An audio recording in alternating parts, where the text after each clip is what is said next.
Hola profesor, buenas noches. A continuación voy a rendir la segunda evaluación de entomología. Mi nombre es Alejandra Morales.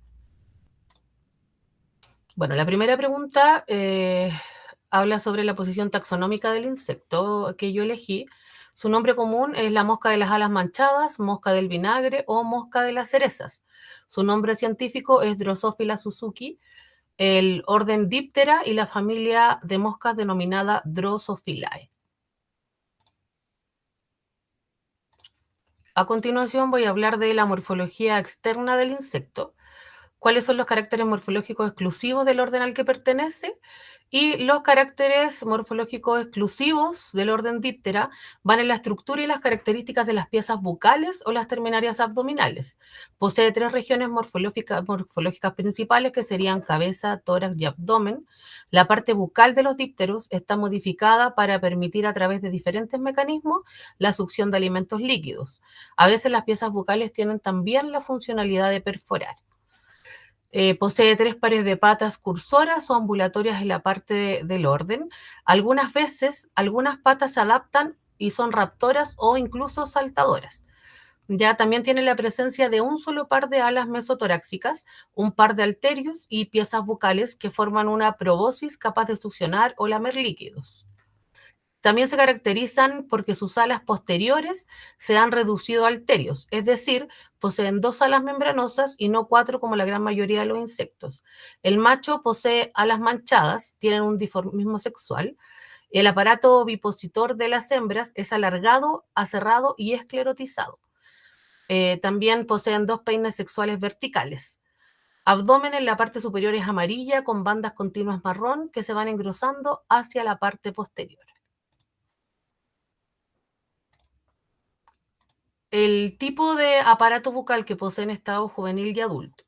El aparato bucal es de tipo succionador en los adultos y tiene mandíbulas formadas por dos ganchos bucales fuertemente esclerotizados como piezas negras cuando está en estado de larva. Ahí se puede observar en la imagen. La siguiente pregunta entonces dice, ¿cuáles son los daños primarios y secundarios que provoca el insecto? Los daños primarios, en este caso, la hembra coloca huevos en frutos en desarrollo y estos huevos dan origen a larvas que se alimentan de la pulpa del fruto. En cuanto a los daños secundarios, las larvas, como decía, que se alimentan de la pulpa de la fruta, provocan el hundimiento en las paredes de esta misma, lo que favorece así la presencia de otras especies del mismo género de Drosophila y además infecciones causadas por hongos y bacterias, que provocan un rápido deterioro del fruto y su pérdida de la calidad comercial. La siguiente dice qué características morfológicas del insecto estudiado le favorecen para llevar el estatus plaga. Bueno, la habilidad de esta especie para inyectar sus huevecillos en frutos intactos es lo que la hace tan peligrosa, porque incrementa los riesgos de aparición de larvas al momento de la cosecha. Paralelamente a esto, el ingreso de sus huevecillos también corre grandes riesgos de que se desarrollen enfermedades fungosas, lo que amerita aún más la calidad de los frutos. La importancia de este insecto no radica en el macho, sino que en la hembra, por su aparato ovipositor. La hembra no posee estas manchas en las alas, pero sí una estructura especializada para poner sus huevos, como decía, llamado el aparato ovipositor. Este aparato se caracteriza por su dureza y forma peculiar en tipo de sierra. Gracias a esta forma en tipo de sierra es que la hembra puede romper la fruta sana y ahí pone sus huevos. Desde el estado de pupa en adelante, cereza, arándano, frambuesas, mora, frutillas, zarzaparrilla, uvas, guindos, murta, mosqueta, arrayán, ciruelo, durazno y todo fruto de piel blanda son sus favoritos.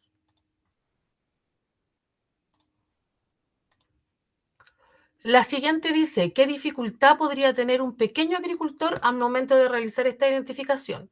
¿Qué propone usted para solucionar este punto?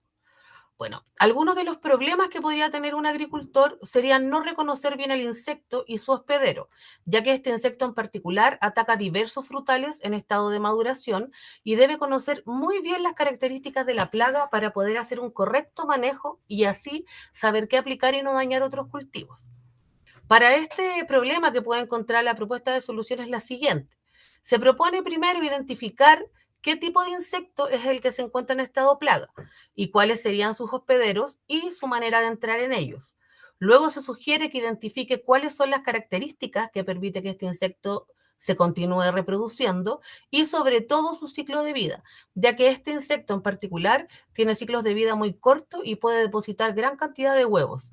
Estos huevos van rápidamente provocando daños desde su estado larvario. Incluso al ser huevos ya sobresalen de los frutos. Además debe conocer las características del insecto en estado de plaga y eso permitiría hacer un correcto manejo integrado de plagas.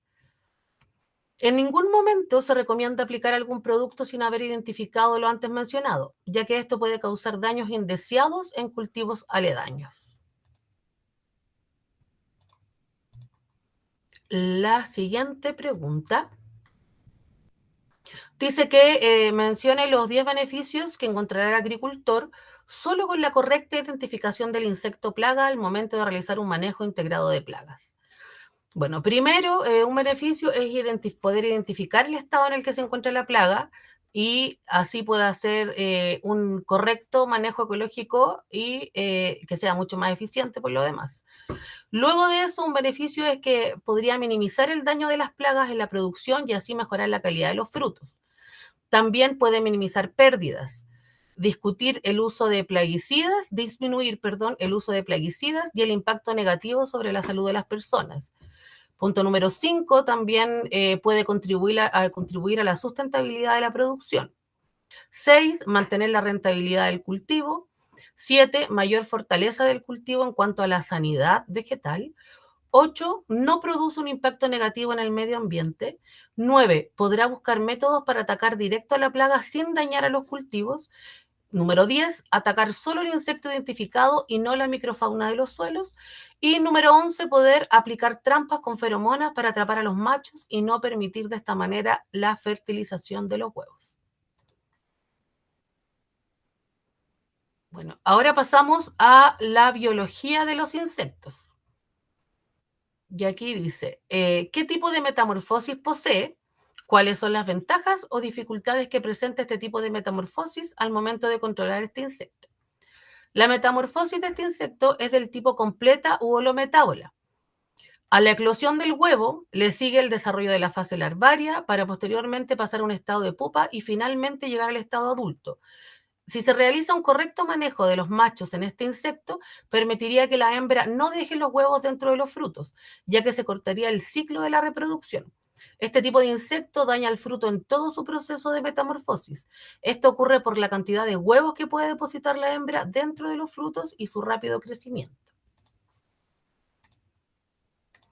La siguiente pregunta dice, ¿cuál es la forma de reproducción que posee? El tipo de reproducción que se observa en la mayoría de las especies de dípteros es sexual. Esta se caracteriza porque requiere de la fusión de dos gametos o células sexuales, una masculina y otra femenina. Aquí en este caso es el macho el que fecunda los huevos de la hembra y posteriormente la hembra deposita sus huevos en los frutos.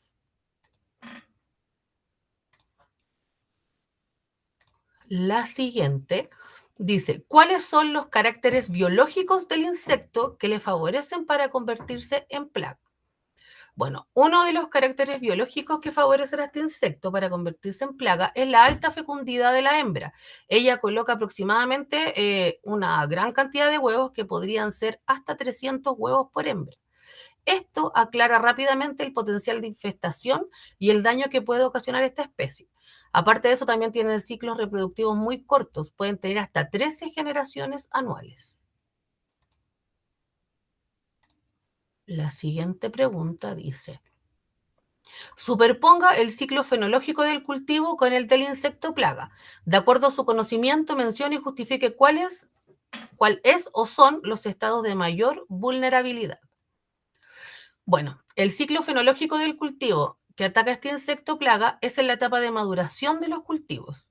Esta etapa es la de mayor vulnerabilidad en los frutos, ya que la hembra con su aparato ovipositor puede romper los frutos en estado de maduración y así alojar sus huevos. El estado de mayor vulnerabilidad del insecto, donde se puede atacar antes de que éste ataque el cultivo, ese es su ciclo reproductivo, ya que es imprescindible evitar que el macho fecunde a la hembra para que ésta no ponga sus huevos en los frutos.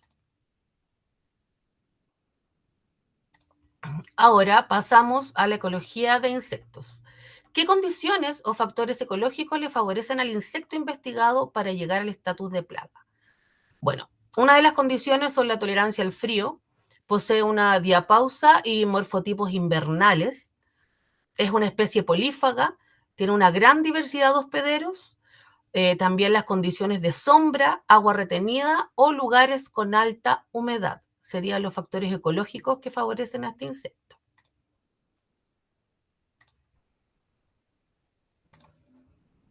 La siguiente dice, ¿cuáles son los factores más relevantes que determinan la selección del hospedero vegetal por parte del insecto? Bueno, la morfología de cada especie de insecto puede tener características importantes que harán definir su hospedero.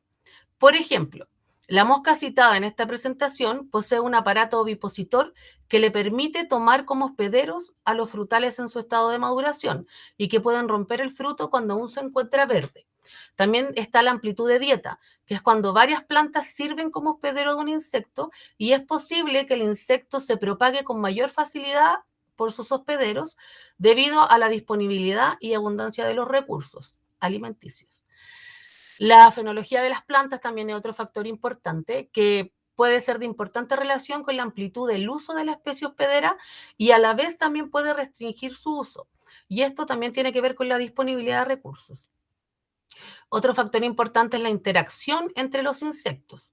Cuando existe una estrecha amplitud de hospederos, estas especies de insectos deben competir por el uso de los recursos. Una especie, por ejemplo, puede tomar por completo un hospedero y así excluir a otra. Cuando existe una perturbación ecológica también con especies introducidas a nuevas regiones, ocurre esta competencia por el hospedero. Además, según el tipo de reproducción, se puede definir el tipo de hospedero, ya que cuando es específico, en una reproducción sexual, el macho se encuentra tras la hembra utilizando siempre el mismo hospedero. Es decir, utilizar siempre el mismo hospedero quiere decir que tienen una fidelidad con este hospedero. Otro factor serían los enemigos naturales. Los insectos fitófagos mantienen una relación con su hospedero.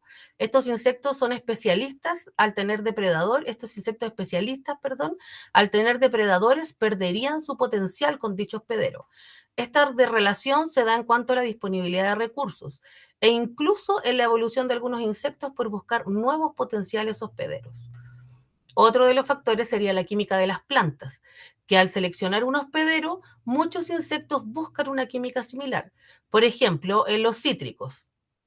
Esto hace que la química de un factor sea fundamental tanto para la selección o para el rechazo de un hospedero. También otro factor, ya y el último, sería la neurofisiología y conducta.